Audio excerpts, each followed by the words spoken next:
texted, "It's so nice to have someone to talk to in times like these. What's going on?" After I last texted you, I went to Clarence to help him up.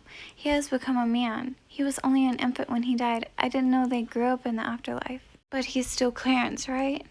He's definitely Clarence. The effeminate face, the curly hair. He should be 26 years old now. That's cool. I wish I was there. He began to talk endlessly as soon as I helped him up. What was he saying? Everything I have again. Then he motioned to me, including you. You should never kill yourself. Why doesn't he want you to kill yourself? Because it will only send you to hell. Far away from me. I'm glad I got to save your soul. I'm glad he got to save you. I guided him along the pavement, and we were just walking and talking like he never was dead. I wish I had that with my mom. He was way taller than me, but still thin, because as you remember, I died an infant. I had no son. That's right. So we went straight to heaven. If you go to hell, we won't be together. What's the use of dying if we'll still be separated? I agree with him. I was telling you to stop. I have been watching you from the white clouds, and I sometimes sit next to you and watch you cry. I bet you didn't know that. Yes, I was embarrassed when he said that. I never knew my brother was watching over me. And he apologized. I wouldn't apologize if I were him. You needed help. Yeah, he said he just wanted to help, but couldn't, and then I've just had enough. When I saw you jumping off that bridge, I pleaded to God to send me to humanity. It is the only thing I ever asked of him, and it was granted, and he sent me right away. I flew into Earth already half human.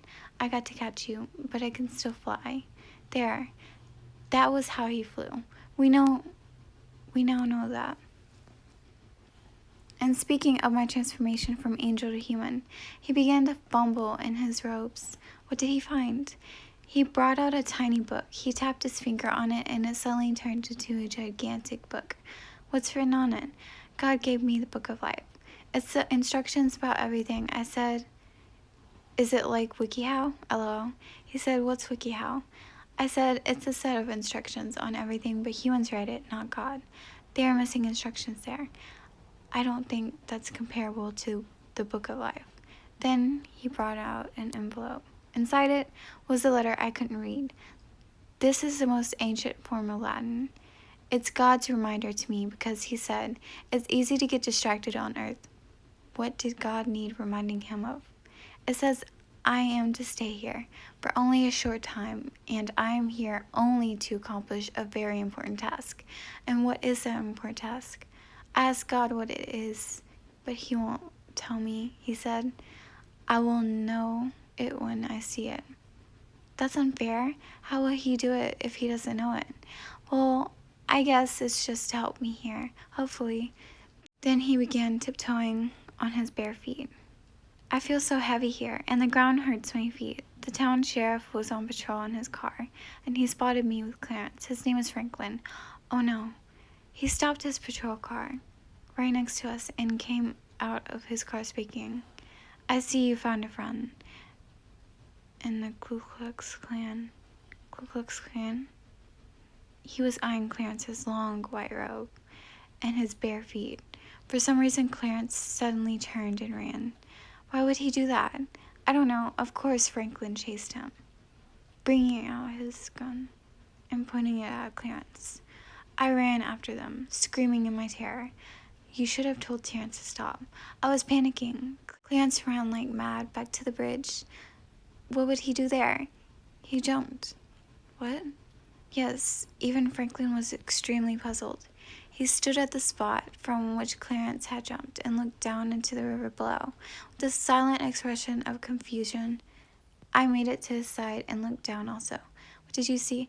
I saw a yacht swinging back and forth in the disturbed waters of the river. Clarence was lying flat on the floor of the yacht, like him. Apparently, Clarence had hit the yacht, and the impact caused the yacht to create strong waves on the river. But the yacht wasn't broken? Fortunately, no. The people below deck were just running up to check on Clarence. I called down to them, "That is my younger brother." "Right. You should let them know. He fell off the bridge. Please help him." The damn sheriff shouted next to me. "He didn't fall. He jumped." Damn sheriff. "Don't get near him. He acts like a psycho." Unfortunately for Franklin, a lot of people already disliked him, including the yacht people. Good. What Franklin said only caused the yacht people to help Clarence faster. They lifted him up and carried him. Perfect. I saw him turn, and I saw blood all over his right forehead. My God. I hurried down the side of the bridge and was making my way to the riverbanks. When the water ambulance arrived, they went to the yacht and took Clarence. I wonder who called them. Probably the yacht people. Then they went to me and took me also. They put Clarence on a stretcher. That is so nice of them. But he wouldn't shut up. He was conscious?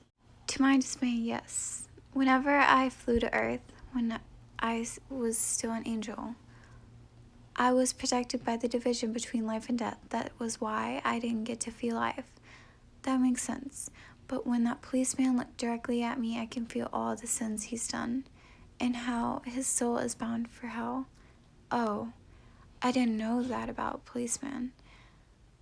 Maybe not all. His presence was painful to my clean nature, and I had to get away from him.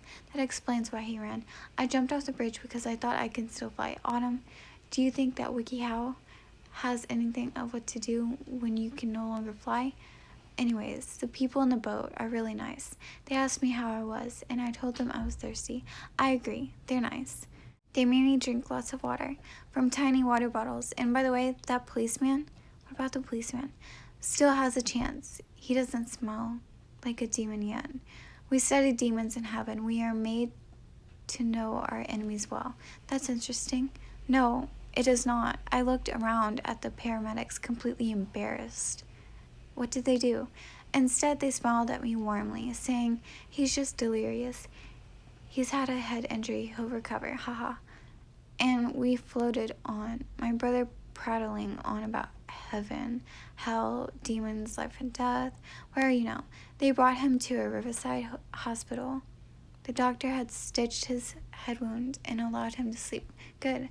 I'm here in the waiting area, where I can see him. I'm so worried about him. Oh no. Josh is here.